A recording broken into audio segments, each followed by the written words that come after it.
Welcome back. વિરામ બાદ મહત્વના સમાચાર. ગુજરાત એટીએસ ને મોટી સફળતા મળી છે. અલ કાયદાના માસ્ટરમાઇન્ડની ધરપકડ કરવામાં આવી છે.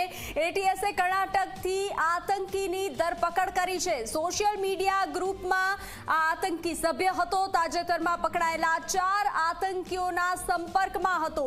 જે 4 લોકોને ઝડપી પાડવામાં આવ્યા હતા તેને લઈ અને તપાસનો ધમધમાટ હાથ ધરવામાં આવ્યો હતો. તો અલ કાયદાના માસ્ટરમાઇન્ડની ધરપકડ ગુજરાત એટીએસને મોટી સફળતા મળી છે. અલ કાયદાના માસ્ટરમાઇન્ડની ધરપકડ કરવામાં આવી છે. એટીએસે તપાસનો ધમધમાટ હાથ ધર્યો હતો અને કર્ણાટકથી આતંકીની ધરપકડ કરવામાં આવી છે. સોશિયલ મીડિયાના ગ્રુપમાં આ આતંકી સભ્ય હતો. તો તાજેતરમાં પકડાયેલા 4 આતંકીઓના સંપર્કમાં હતો.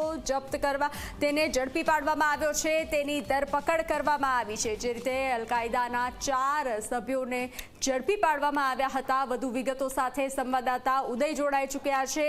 ઉદય, અલ કાયદાના માસ્ટરમાઇન્ડની ધરપકડ કરવામાં આવી છે. એટીએસને મોટી સફળતા પ્રાપ્ત થઈ છે. શું વિગતો?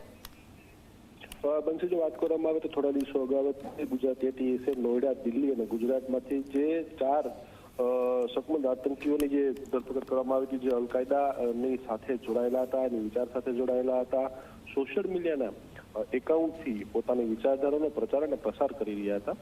આ મામલાઓ સામે આવતાની સાથે ત્યારબાદ ગુજરાત એટીએસે આ તમામના એકાઉન્ટ જે છે તપાસવાની શરૂઆત કરી હતી, જેની અંદર જેનો આખો હેન્ડલર એટલે કે આ 4 લોકોને જે ઇનપુટ આપતો હતો અથવા તો એને જે ભડકાઉ ભાષણ આપતો હતો, ભડકાઉ લખાણ આપતો હતો, એ કર્ણાટકનો હોવાનું સામે આવતાની સાથે તે ગુજરાત એટીએસે કર્ણાટક ખાતે એક ટીમ મોકલી હતી અને જ્યાંથી મુખ્ય જે આરોપી જે છે એને અત્યારે ઝડપી લેવામાં આવેલો છે. ઝડપી બાદ જે છે હવે થોડા સમયની અંદર ગુજરાત એટીએસ ખાતે આખી પત્રકાર પરિષદ યોજવામાં આવશે અને તેના વિશે સંપૂર્ણ માહિતી આપવામાં આવશે.